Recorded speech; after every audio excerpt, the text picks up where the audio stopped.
We are living through an incredible time for humanity. In many ways, it feels like we have just taken giant leaps forward. We have developed new technologies that have given us the power to do things that were once thought impossible, from sending probes to other planets in our solar system to discovering thousands of exoplanets orbiting distant stars and mapping the human genome. But when we step back and take a look at the grand scheme of things, we can see that life on Earth has never been better. And compared to the vastness of space and time, our existence is still only just beginning. So what comes next? What does the future of humanity look like? Well, hopefully something like this. Welcome to Cosmic Evolution, where we will explore how the universe came to be. From its humble beginnings to the birth of galaxies, stars, and even planets, we'll witness firsthand the breathtaking events that led to the creation of everything we know today. We will begin our journey at the very beginning with the Big Bang. Then we will fast forward through billions of years of cosmic evolution to the present day. Along the way, we will learn about the amazing discoveries that scientists have made about the universe, and how they continue to push the boundaries of our understanding. The universe as we know it today began with a bang. Not the kind of bang that makes a lot of noise, but rather a bang that was so powerful that it created everything in the universe from nothing. The Big Bang Theory is the prevailing cosmological model for the universe.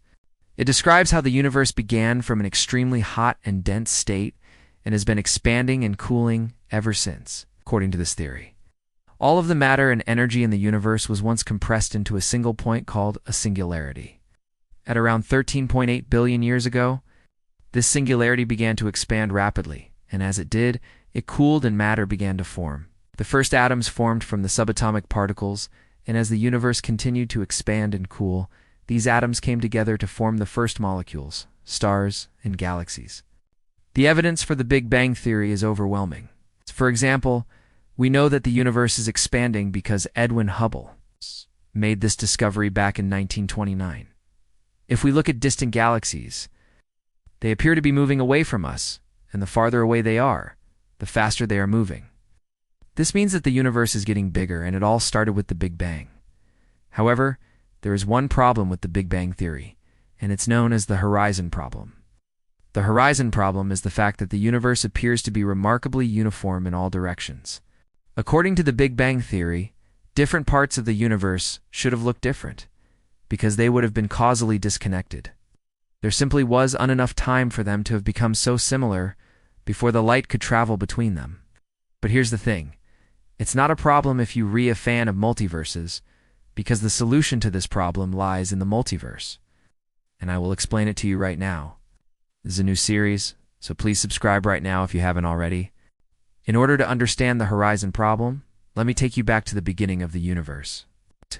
In the very first moments after the Big Bang, the universe was incredibly hot and dense. Everything was in a state of constant motion, and energy was being exchanged between all of the particles. As the universe expanded and cooled, this constant exchange of energy came to a halt. Different parts of the universe became isolated from each other and unable to communicate, meaning that they were no longer subject to the same physical laws. However, despite this, these regions of space still appear remarkably similar to each other today. So how did this happen? Well, the answer lies in quantum mechanics. Quantum mechanics tells us that even in empty space, there is always some level of activity. There are particles popping in and out of existence, creating tiny fluctuations in the fabric of space-time itself. These fluctuations could have caused the regions of space to be slightly different from each other. But in the early universe, there was so much matter and energy around that these differences would have been smoothed out. So the Big Bang Theory predicts that the universe should be perfectly smooth and homogeneous, which it isn't. That's why we need multiverses. In inflationary cosmology, the universe undergoes a period of rapid expansion, known as inflation, in the first tiny fraction of a second after the Big Bang. During inflation, the universe expands exponentially, and this solves the horizon problem by bringing distant regions of space together.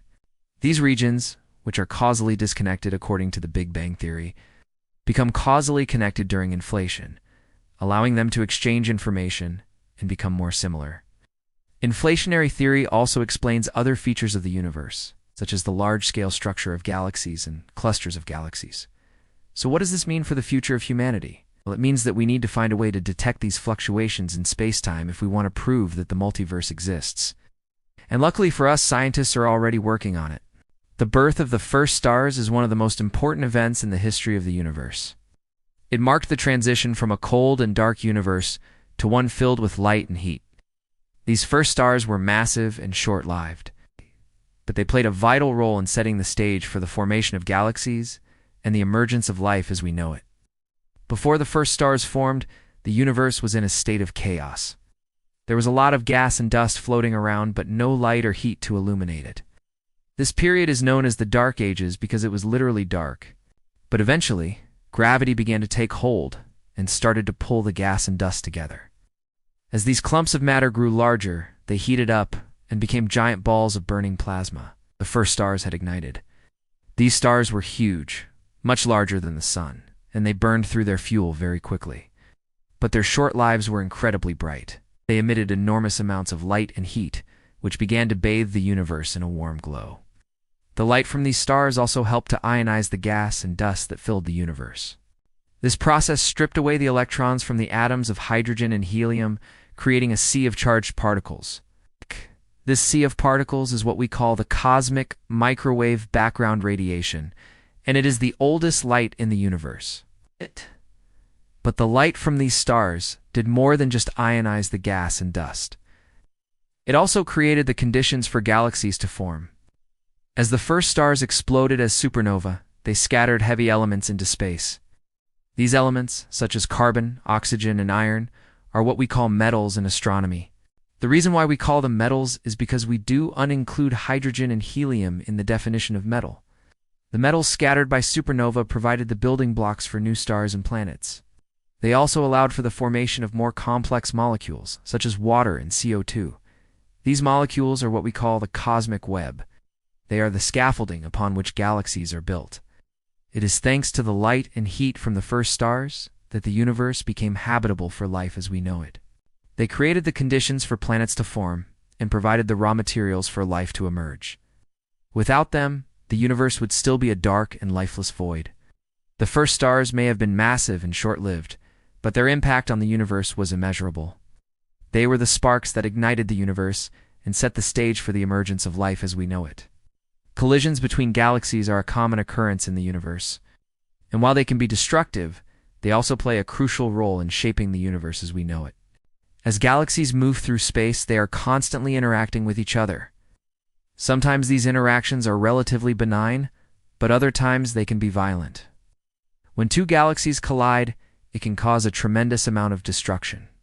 Stars can be thrown out of their orbits, and entire star systems can be disrupted.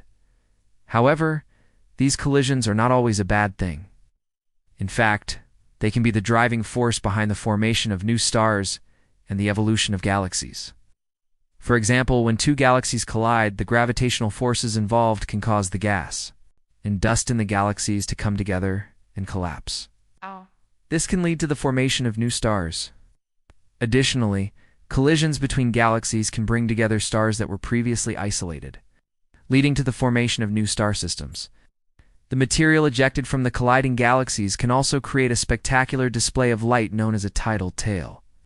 These tails can stretch for millions of light years and contain a rich supply of gas and dust that can give rise to new stars and planets. Collisions between galaxies also play a role in regulating the star formation in galaxies. As galaxies merge, the gas in the resulting galaxy can become more compressed, leading to an increase in star formation. This can have a profound impact on the evolution of a galaxy. One example of a galaxy collision is the famous antenna galaxies. These two galaxies are in the process of merging, and the resulting tidal tails are a spectacular sight to behold. Scientists are also studying the collision between the galaxies NGC 602 and NGC 4038 because it gives us a glimpse into the past. These galaxies collided around 1 billion years ago and are just now beginning to merge. By studying this collision, scientists can learn about the effects of galaxy collisions that occurred in the early universe.